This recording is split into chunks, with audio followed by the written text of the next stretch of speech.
오늘은 히스기야 이야기를 계속 볼 텐데요. 지난주에 말씀드렸듯이 히스기야 얘기는 열왕기 18장, 19장, 20장에 걸쳐서 3장에 걸쳐 있어요. 히스기야. 오늘은 19장 전체를 볼 건데요. 좀 양이 많아요. 19장이 37절까지 있거든요. 그냥 읽기만 해도 시간이 한참 걸리는데 오늘은 그냥 계속 읽을 것 같아요. 제가 별로 설명드릴 게 없이 이 말씀 자체를 보시면서 무슨 의미인지 좀 잘 보시면 좋을 것 같아요. 예. 제가 설명드리는 건 오늘 별로 없어요. 예. 잘 읽으시라고. 네. 열왕기하 19장의 1절 한 절만 한번 읽어볼게요. 이 말을 들은 히스기야 왕은 자기 옷을 찢고 굵은 베옷을 입은 후 여호와의 성전으로 들어갔습니다. 이 말을 들은 히스기야 이렇게 시작했는데요. 이게 그 앞에 있는 18장의 마지막 부분도 읽어야지 이해가 되겠네요. 이 아시리아의 사네립 왕이라는 사람이거든요. 산헤립 해봐요. 산헤립 왕이 유다를 다시 쳐들어갔고 산헤립의 신하가 랍사게라는 사람인데요. 산헤립 왕의 신하인 랍사게 장군이 히스기야를 조롱했다는 그런 말이에요. 랍사게는 심지어 하나님을 신뢰하라는 히스기야에 속지 말라고 그렇게 또 히스기야를 조롱하기도 했어요. 아시리아가 곧 예루살렘을 공격할 것 같습니다. 예, 말하자면 적군이 지금 그 수도에 인근까지 와 있는 거고요. 그러니까 수도인 서울을 친다고 한다면 경기도 양주나 여기까지 와 있는 거예요. 그렇죠? 예, 이런 상황 있죠. 문제가 터지기 직전의 상황, 일촉즉발의 상황, 위기의 상황. 우리도 살면서 경험을 합니까? 그런 것 같아요. 그렇죠? 물론 우리는 더 많이 아는 거는 문제가 터지면 터졌구나 이렇게 이제 생각하는 경우가 더 많지만은 전조가 있는 경우가 있어요. 그렇죠? 야, 이게 조만간 큰일 날 것 같은데 어떡하지? 그런 상황이 있어요. 그럴 때부터 이제 그거를 느끼기 시작하면서부터 기도에 들어가죠. 정상적이라면, 그쵸? 예? 그죠? 기도하죠. 히스기야는 근데 어떻게 했대요? 지난번처럼 아시리아에 돈을 줘가지고 돌려보내는 그런 식으로 좀 해결했나요? 그게 아니라 이제 군사를 정비하면서 군사력을 키웠나요? 그런 식으로 하지 않았습니다. 히스기야는 자기 옷을 찢고 굵은 베옷을 입은 후 성전으로 들어갔대요. 우리가 생각하기 어려운 그런 대응을 한 거예요. 뭔가 현실적인 구체적인 어떤 행동을 할 줄 알았는데 성전으로 들어갔대요. 지금 포위됐는데 굵은 베옷이라는 말은요. 언제 쓰는 말이에요? 언제 굵은 베옷을 입습니까? 너무 슬플 때. 누가 죽거나 하면서 너무 슬플 때에도 입기도 하지만은 하나님 앞에 나아갈 때 자신을 겸손하게 낮추기 위해서 입기도 해요. 이 굵은 베옷은 슬픔의 의미이기도 하고 또 어떤 때는 겸손의 의미이기도 합니다. 이전에도 어떤 왕이 옷을 찢고 굵은 베옷을 입은 그런 적이 한 번 있었어요. 언제 있었냐면 북이스라엘에 여호람 왕이라는 사람이거든요. 여호람 왕이라는 사람이 그렇게 굵은 베옷을 입은 적이 있었어요. 그때는 상황이 비슷해요. 북이스라엘의 북서쪽에 아람 군대가 있거든요. 아람 군대가 사마리아, 즉 북이스라엘의 수도인 사마리아를 완전히 포위해서 사마리아가 완전 기근에 빠져요. 그래가지고 심지어는 여자들이 자식을 삶아먹는 그런 인간성 상실 시대까지 가는 그때가 바로 여호람 때예요. 그러니까 여호람 왕이 그걸 보면서 그런 얘기 들으면서 그때 이제 옷을 찢고 굵은 베옷을 입기도 하고 그랬거든요. 그런데 그 여호람 왕 이야기를 보면 그런 끔찍한 상황에서도 옷을 찢고 베옷을 입고 이러는데 기도했다는 얘기 없어요. 하나님 앞에 나가서 기도했다거나 또는 하나님의 말씀을 들을 수 있는 그런 예언자를 찾아갔다거나 그런 얘기가 없어요. 오히려 여호람 왕은 나중에 보면 예언자를 막 죽이려고 하는 그런 상황까지 갑니다. 근데 지금 북이스라엘의 여호람과 지금 오늘 이야기의 유다의 남쪽의 히스기야, 이 두 사람이 옷은 똑같아. 무슨 옷을 입었어요? 패션이 뭐야? 패션이 굵은 베옷이라는 패션은 똑같아요. 그죠? 근데 그 뒤에 상황이 완전히 다른 거예요. 굵은 베옷을 입고 히스기야는 기도에 들어갔는데 여호람은 그러지 않았단 말이에요. 이게 겉으로 보기엔 그래서 잘 몰라요. 다 굵은 베옷을 입고 있기 때문에 그 패션만 가지고는 그 사람이 진짜 신앙이 뭔지 잘 모른단 말이에요. 진짜 기도하고 있는지 그거는 하나님이 아시겠죠. 히스기야는 굵은 베옷을 입은 후 여호와의 성전으로 들어갔어요. 이전에는 돈으로 해결해 보려고 했던 그런 연약함도 있었습니다. 근데 이번에는 그러지 않았어요. 이 문제를 해결하실 수 있는 분은 하나님밖에 없으시다. 그렇게 생각한 것 같아요. 우리가 나도 할 수 있고 하나님도 할 수 있고 그럴 때 기도하는 거 사실은 아니죠. 내가 하면 다 망치잖아요. 그러니까 사실 처음부터 기도해야 되는데 우리가 연약해서 잘 못해요. 그러니까 하다 끝에 가서 결국 아무도 할 수 없고 하나님만 할 수 있다라는 그런 깨달음이 오면 그때 기도하기 시작하죠. 히스기야도 그렇게 기도했어요. 근데 히스기야가 하나 더 하고 있는 게 있어요. 그게 뭐냐면 열왕기하 19장의 2절부터 4절까지인데요. 한번 읽어보세요. 그는 왕궁 관리 대신 엘리야김과 서기한 셈나와 나이든 제사장들에게 모두 굵은 베옷을 입혀 아모스의 아들인 예언자 이사야에게로 보냈습니다. 그들이 이사야에게 말했습니다. 히스기야 왕께서 말씀하십니다. 오늘은 고난과 징계와 수치의 날입니다. 마치 아이가 나오려 하나 해산할 힘이 없는 것과 같습니다. 랍사게가 자기 주인 아시리아 왕의 본을 받아 살아계신 하나님을 조롱한 말을 당신 하나님 여호와께서 다 들으실 것입니다. 당신 하나님 여호와께서 들으신 바에 따라 그를 징계하실 것이니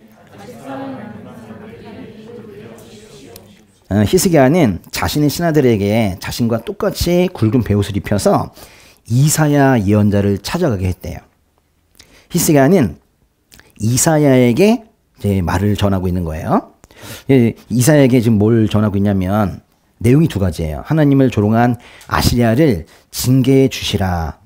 또 하나는 아직 살아남아 있는 사람들을 위해서 기도해 주셔라. 뭐 이렇게 기도해 달라는 기도를 부탁하고 있네요.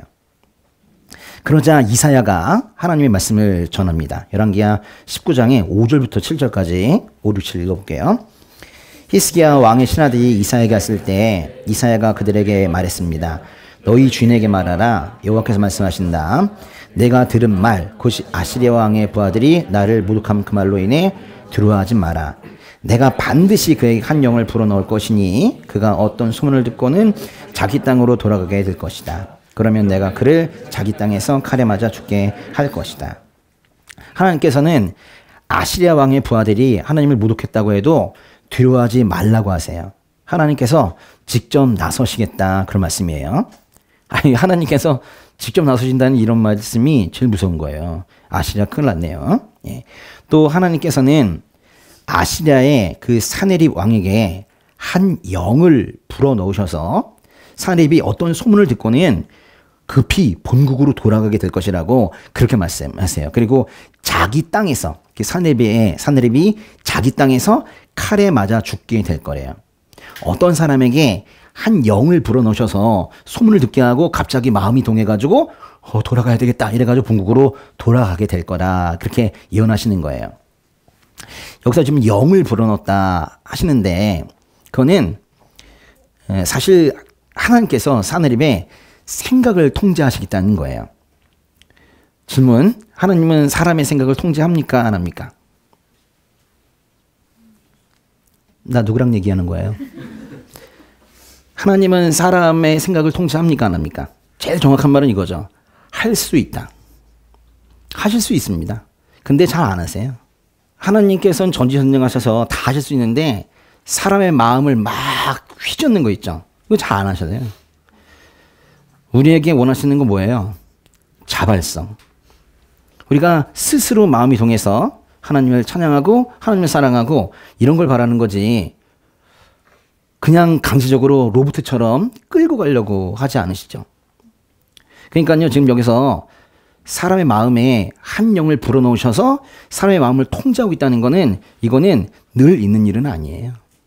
이거는 어떤 목적을 아주 구체적인 목적을 달성하기 위해서 하나님께서 특별히 향하고 계시는 그런 일이에요.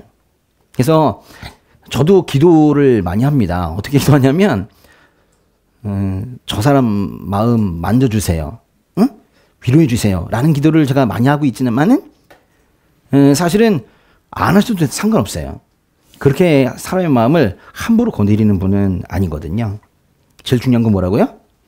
자발성. 그렇죠? 신앙은 처음부터 끝까지 자발성이에요. 근데 지금 이 사내립의 마음은 하나님께서 지금 잡고 뭔가 하실 일이 있으신가 봐요.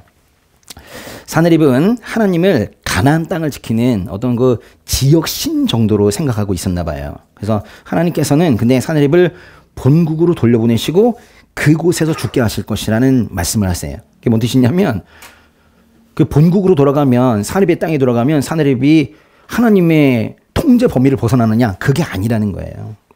하나님은 전 세상, 온 세상 어느 곳에서나 편지하시기 때문에 사내립이 자기의 고향으로 돌아가도 거기까지 가셔서 결국 죽게 하실 거래요. 그런데 이런 상황이 될 것을 모르는 아시리아는 여전히 유다를 공격하고 있습니다. 19장의 8절부터 13절까지 읽어볼게요. 랍사게가 아시리아 왕이 이미 라기스를 떠났다는 말을 듣고는 돌아가 림나와 싸우고 있는 왕을 찾아갔습니다. 그때 사내립은 에티오피아 왕 디르하가가 나와서 자기와 싸우려고 한다는 보고를 받았습니다. 그러자 사내립은 다시 사람을 보내 히스기야에게 이런 말을 전했습니다. 너는 유다 왕 히스기야에게 이렇게 말하여라. 내가 믿는 그 신이 예루살렘은 아시리아의 왕의 손에 넘어가지 않을 것이라 해도 속지 마라. 보아라, 너는 아시리아 왕들이 많은 나라들을 완전히 멸망시키면서 어떻게 했는지 들었을 것이다. 그런데 네가 구원받겠느냐? 내 조상들이 멸망시킨 그들을 그 나라의 신들이 구했더냐? 고산과 하란과 레습의 신들과 들라살에 있는 에덴 사람들의 신들이 구해주었더냐?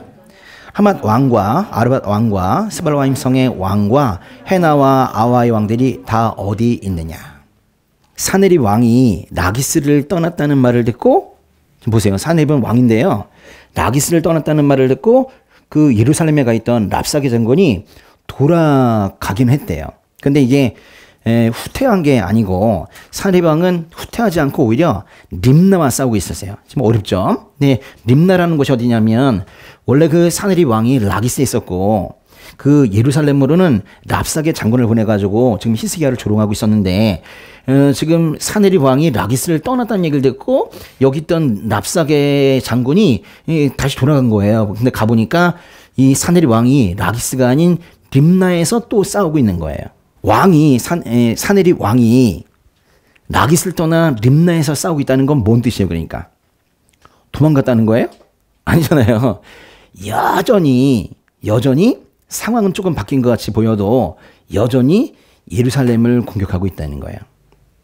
악인들은 약간의 형태만 바꿔서도 계속 그 나쁜 목적을 달성하려고 노력한다는 거예요.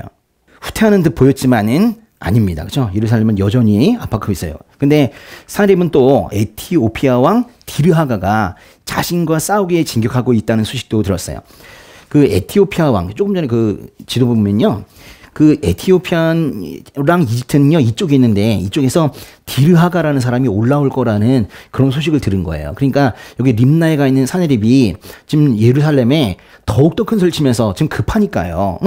응? 지금 이집트와 에티오피아 연합군도 지금 밑에서 지금 올라오고 있는데 지금 여기 예루살렘을 빨리 지금 점령해야 되는 그런 상황인 것 같아요. 뭔가 지금 시간이 쫓기고 있는 것 같아서 지금 이전보다 더욱더 심하게 지금 예루살렘을 조롱하면서 그렇게 공격을 하려고 합니다. 이전보다 더 심하게 조롱했다는 건 뭐냐면요. 예전에는 그 랍사게 장군이 여기 가가지고 백성들과 신하들에게 히스기야에게 속지 말라. 응? 하나님께 의지하라는 히스기야에게 속지 말라. 그랬거든요. 근데 이번에 지금 뭐라고 하냐면 히스기야에게 말하래요. 그래서 하나님께 속지 말라고. 히스기야에게 하나님께 속지 말라고 말하라고 그래요. 정말 선을 넘어도 한참 넘은 거예요. 그렇죠? 이젠 더 이상 뭐 아시리아와 유다의 관계가 아니라 아시리아의 그 사내립이 지금 하나님께 대응하고 있는 그런 관계인 것 같아요. 다시 히스기야 얘기 나오는데요. 히스기야가 아까 어디 갔죠? 성전에 올라갔죠. 쉽게 말하면 뭐 교회 간 거예요. 그죠? 성전에 올라가서 이제 기도를 하기 시작합니다. 이른바 히스기야의 기도라는 것인데요. 14절부터 19절까지 한번 읽어볼게요. 히스기야는 그 사신들의 손에서 편지를 받아 읽었습니다. 그러고 나서 그는 여호와의 성전으로 올라가 여호와 앞에 그 편지를 펴 놓았습니다. 그룹들 사이에 계신 이스라엘 하나님 여호와여, 오직 주만이 세상 모든 나라의 하나님이십니다. 주께서 하늘과 땅을 지으셨습니다. 여호와여, 귀를 기울여 들으소서. 여호와여, 눈을 열어 보소서. 산헤립이 살아계신 하나님을 모독하는 말을 들어보소서. 여호와여, 아시르 왕들이 그 나라들과 그 땅들을 폐허로 만든 것이 사실입니다. 또 그 왕들이 그들의 신들을 불 속에 던져넣어 멸망시켰습니다. 그들은 신이 아니라 사람 손으로 만든 나무 조각과 돌덩이였기 때문입니다. 그러니 우리 하나님 여호와여, 이제 우리를 그 손에서 구하셔서 주만이 여호와 하나님이심을 세상의 모든 날이 알게 하여 주십시오. 그 앞에서 히스기야는 이사야 예언자에게 기도를 부탁했어요. 근데 지금 직접 기도도 드리고 있죠. 보세요. 히스기야는 지금 자기도 기도 드리면서 이사야 예언자에게도 기도를 부탁했다고요. 어느 하나만 한 건 아니죠. 균형이 있는 것 같아요. 히스기야의 기도 생활은 참 균형이 있는 것 같아요. 또 겸손하기도 하죠. 만약 겸손하지 않았다면 자기 혼자 기도하고 말았을 거예요. 내가 기도하면 되지 뭐 하면서. 근데 이사야 예언자에게도 기도를 부탁했어요. 기도 제목 쓰면서요. 이사야에게 기도 부탁하면서 자신도 직접 하나님 앞에 나아가 기도를 합니다. 우리의 기도 생활이 사실은 히스기야 같아야 돼요. 직접 기도하면서 공동체에 기도 제목을 내놓는 거 있죠. 이 두 가지를 병행해야 됩니다. 우리도 뭐 이렇게 살면 좋은데 사실 공동체 기도 제목 내놓고 매주 기도하고 있는 우리 그 오니지교회 기도 생활이 사실은 히스기야의 기도 생활과 비슷한 거예요. 잘 하고 있어요. 우리에게 왜 공동체를 주셨겠어요? 함께 기도하라고. 그렇죠? 그러니까 혼자만 기도하지 말고 기도 제목 내놓고 같이 기도하라고 그렇게 주신 거죠. 바로 히스기야의 기도 생활을 지금 우리 교회들이 지금 하고 있는 거예요. 히스기야는 하나님 앞에 편지를 펴놓고 기도합니다. 아무래도 그 편지의 그 내용은요, 아마도 그 아시리아가 예루살렘을 공격하려고 한다는 급박한 메시지인 것 같아요. 이 문제를 해결해 주십시오, 주님. 이제 지금 이렇게 지금 편지를 내놓고 기도를 드리고 있는 거예요. 히스기야가 기도하는데요, 제일 먼저 뭐 하냐면 하나님을 찬양합니다. 우리가 이제 기도할 때 제일 먼저 그렇게 하면 좋겠죠. 뭐라고 찬양하고 있어요? 15절에 보니까 그룹들 사이에 계신 이스라엘의 하나님 여호와여, 오직 주만이 세상 모든 나라의 하나님이십니다. 주께서 하늘과 땅을 지으셨습니다. 하나님은 온 세상을 주관하시고 천지를 창조하신 분이라는 고백으로 기도를 하는 거예요. 창조주 하나님이시여, 이러면서 이제 기도하는 거죠. 사실은 창조주 하나님이라는 건 하나님의 정체성을 말하는 걸 기도하지만은 이거보다 귀한 고백이 없어요. 그죠? 이 세상 모든 것은 하나님께서 창조하신 것이다 라는 것으로 부르기만 해도 사실은 이게 찬양이 되는 거예요. 하늘에 계신 우리 아버지여, 그리고 시작하는 우리 주님께서 가르쳐 주신 기도와 아주 비슷하게 시작하고 있습니다. 그리고 히스기야가 이제 산헤립을 고발해요. 산헤립, 아시리아 왕이 살아계신 하나님을 모욕하는 말을 보소서. 그러니까 이번 일은 단순하게 뭐 예루살렘이 점령되느냐 안 되느냐 그런 얘기를 하는 게 아니라 사실은 하나님의 명성에 문제가 있는 거예요. 히스기야는 하나님을 모독하는 적군의 말에 분개한 거예요. 잘 들으세요. 왜 하나님을 누군가가 욕하면 내가 화가 날까요? 여러분도 그렇죠? 응? 물론 나 때문에 내가 하나님 이름에 목칠해가지고 그래서 하나님이 좀 안 좋은 평가를 받으셨다면 더 그렇겠지만은 그냥 하나님이 조롱을 당하거나 모독을 당한다 하더라도 내가 그냥 화가 난단 말이에요. 그래서 우리가 막 변호하고 어떤 때는 우리 또 연약함을 드러내서 화도 내고 막 그러잖아요. 근데 왜 그러는 거예요? 왜 하나님이 모독을 당하면 내가 화가 날까요? 그분이 나니까. 그죠? 이게 어떤 충성의 개념이 아니에요. 어떤 그 객체의 개념이 아니라고. 따로 계시면은 그렇게 화가 많이 나지 않을까. 근데 내가 욕먹는 것 같아. 내가 하나님이고 하나님이 나고. 그러니까 그 하나님의 아들 예수님과 연합한 그리스도인으로서 이 분개는 어쩌면 당연한 거예요.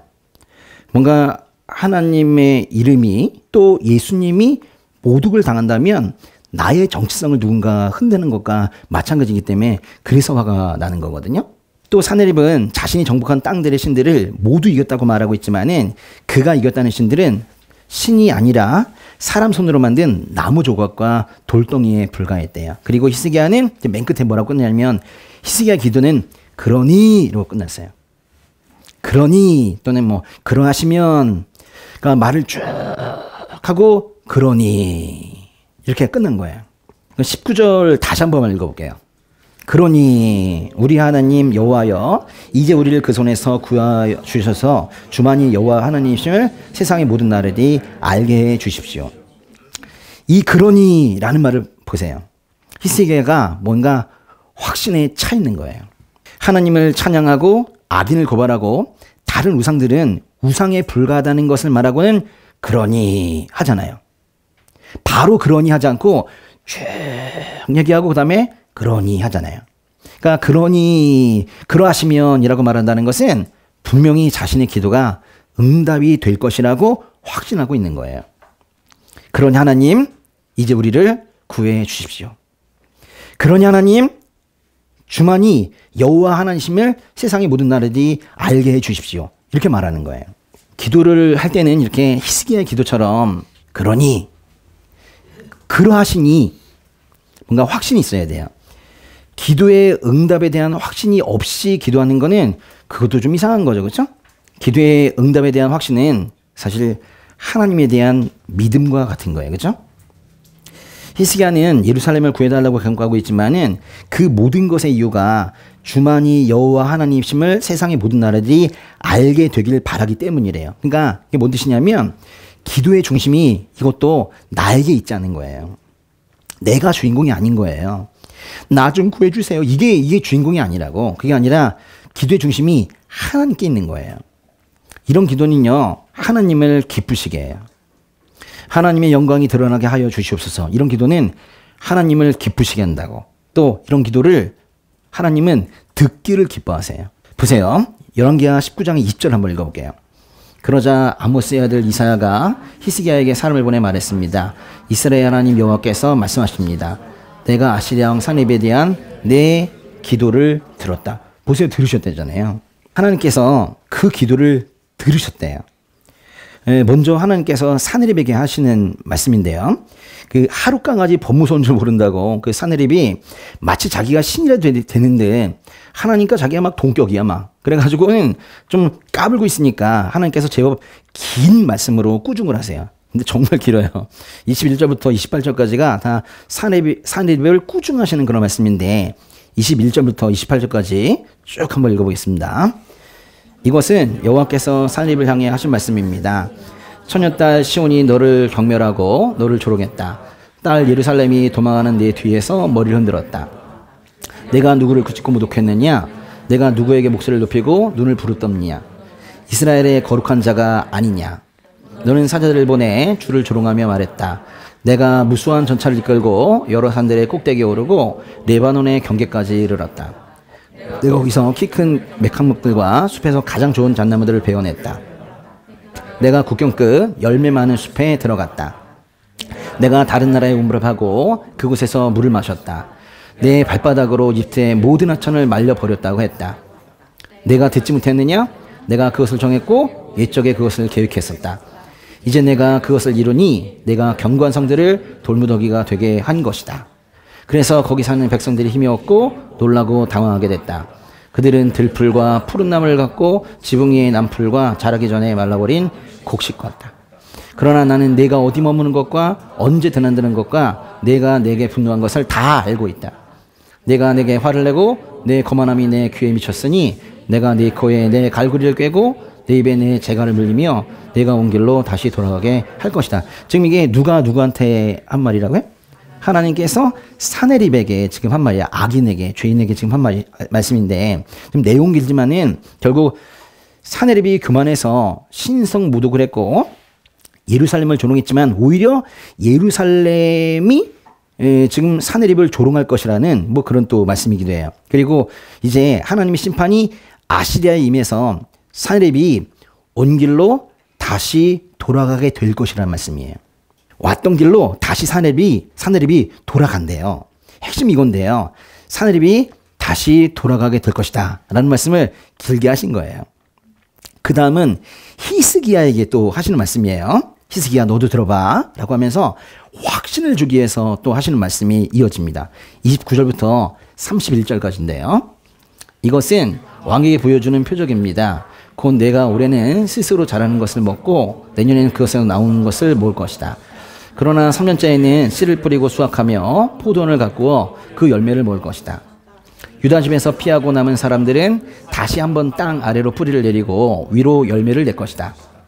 남은 사람들이 예루살렘하고 피한 사람들이 시온산에서 나올 것이다. 만군의 여호와 열심히 이 일을 성취할 것이다.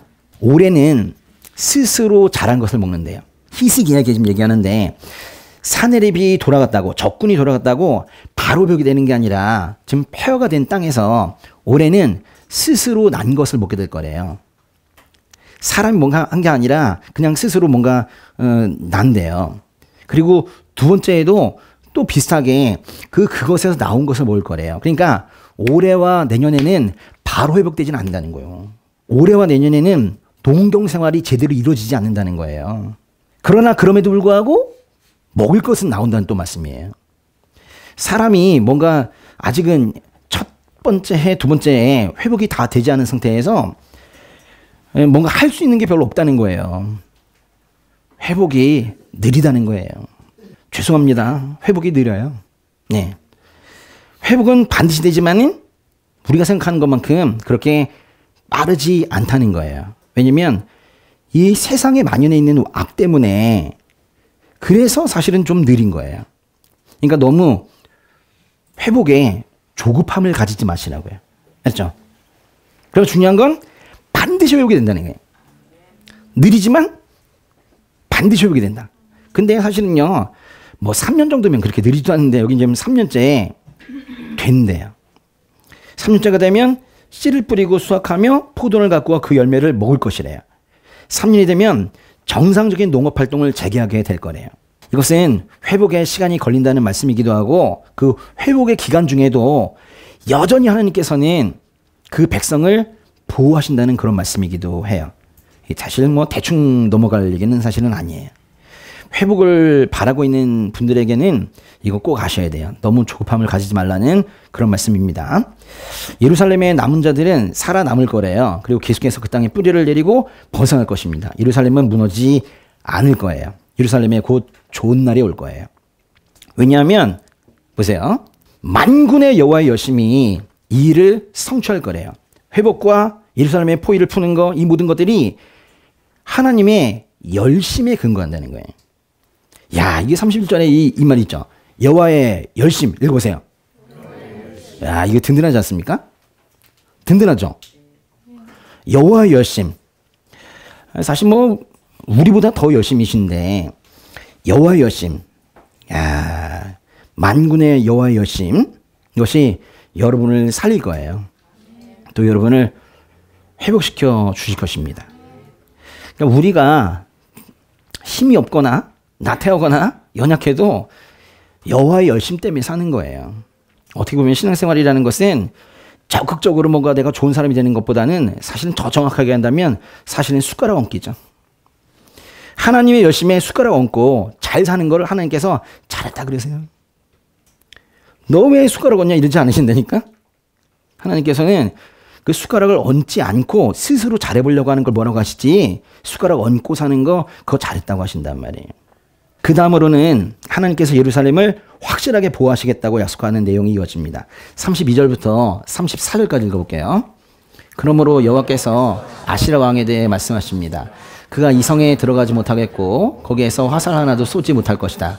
또 방패를 들고 그 앞에 오지도 못하고 토성을 쌓지도 못할 것이다. 그는 왔던 길로 돌아갈 것이고 이 성으로 들어오지 못할 것이다. 여호와께서 말씀하십니다. 내가 나를 위해 또 내 종 다윗을 위해 이 성을 지켜 구할 것이다. 하나님께서는 사내립이 예루살렘 성에 얼씬도 하지 못할 것이고 심지어는 화살 하나도 쏘지도 못하고 그냥 돌아간대요. 히스기야가 사내립과 전쟁에서 이기는 정도 수준이 아니라 아예 전쟁도 일어나지도 않을 거래요. 사내립이 아무것도 하지 못하고 그냥 본국으로 이래가 돌아간대요. 하나님은 예루살렘을 그래서 안전하게 지켜내실 거래요. 전쟁에서 이기는 정도는 우리가 흔히 상상할 수 있는 일인데 그 정도도 아니라는 거예요. 아예 예루살렘에 하나의 상처도 남지도 않고 그냥 산헤립이 돌아가는 걸로 끝나게 해 주시겠다는 거예요. 소중한 생명을 다루듯이 그렇게 예루살렘을 보호하시겠다는 거예요. 하나님 자신을 위해, 또 누굴 위해? 다윗을 위해 그렇게 하시겠대요. 뜬금없이 웬 다윗이에요? 하나님 자신을 위해서, 또 다윗을 위해서 예루살렘을 보호하시겠대요. 다윗을 위해, 이걸 이제 신약 시대에 맞춰서 말을 바꿔보면 사실은 다윗을 위해는 예수를 위해 이런 뜻이에요. 예수를 위해. 근데 또 이런 표현도 가능해요. 예수 믿는 사람들을 위해 라는 말로 바꿀 수도 있어요. 아니 어떻게 예수를 위해와 예수 믿는 사람들을 위해가 같은 말입니까? 예수의 영이 예수 믿는 사람들의 가슴에 똑같이 들어있기 때문에 사실은 같은 거거든요. 하나님께서는 예나 지금이나 변함없이 일하세요. 다윗을 위해, 예수를 위해, 그리고 예수의 영이 있는 그리스도인들을 위해서 그들의 생활 터전을 보호하시고 그들의 믿음의 기반을 보호하시고 늘 열심을 내시는 분이 바로 우리 하나님이세요. 그 다음 마지막 부분인데요. 35절부터 37절까지 마지막까지 한번 읽어보겠습니다. 그날 밤에 여호와의 천사가 나가 아시리아 진영에서 18만 5천 명을 죽였습니다. 이튿날 아침 일찍 사람들이 일어나 보니 모두 죽은 시체뿐이었습니다. 그러자 아시리아 왕 산헤립은 진영을 철수하고 물러갔습니다. 그는 니느웨로 돌아가 거기 머물렀습니다. 그러던 어느 날 산헤립이 자기 신 니스록의 신전에서 경배하고 있었는데 그의 아들 아드람멜렉과 사리셀이 산헤립을 칼로 치고는 아라랏 땅으로 도망갔습니다. 그리고 산헤립의 아들 에사라돈이 뒤를 이어 왕이 됐습니다. 이렇게 19장이 끝났는데 길었죠? 잘 하셨어요. 예? 잘 읽으셨다고.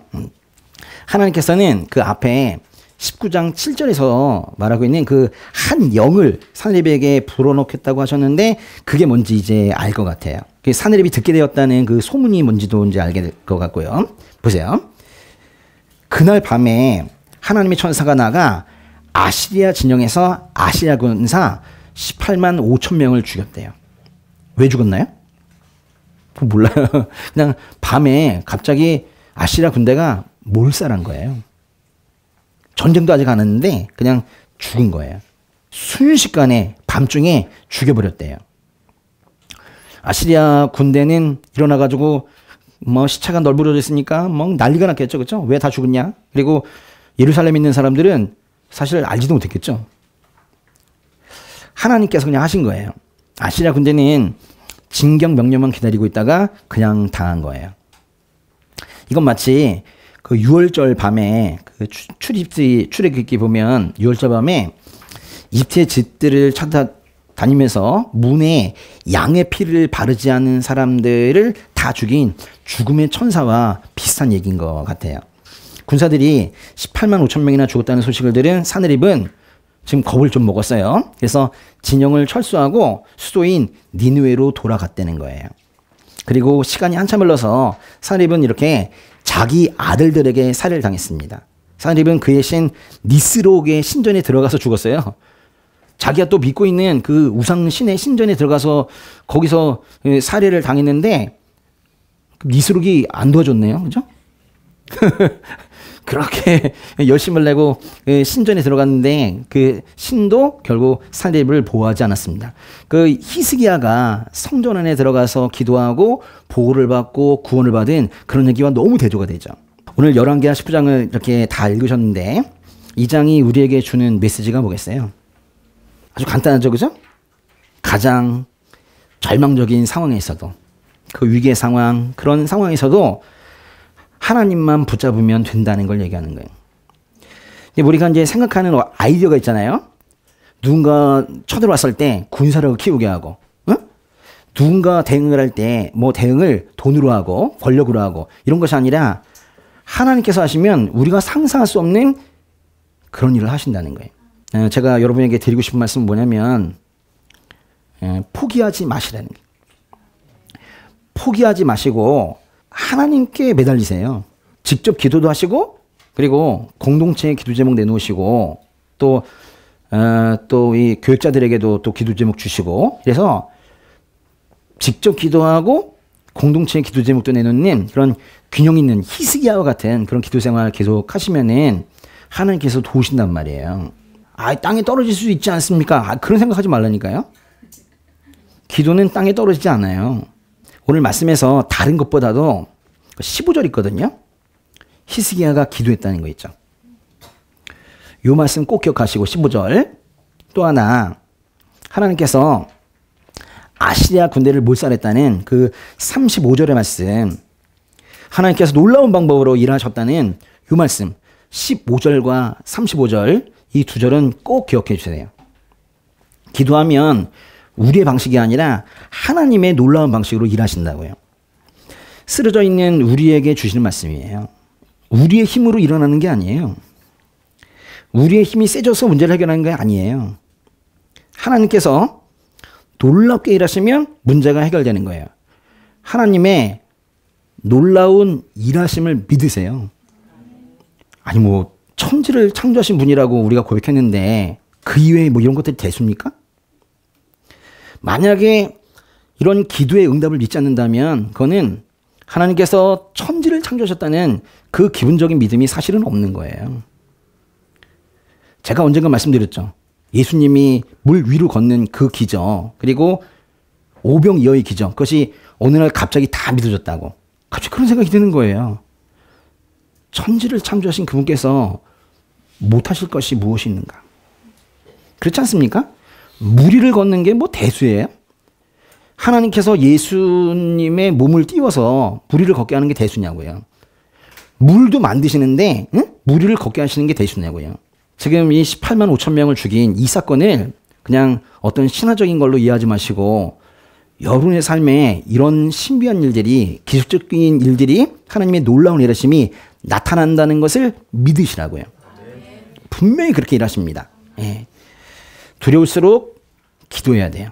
너무 두려워서 기도가 나오지 않는다. 그런 얘기하지 마시고 두려울수록 위태로울수록 위기에 처할수록 기도를 하셔야 돼요. 그리고 이건 제 말인데요. 힘내세요.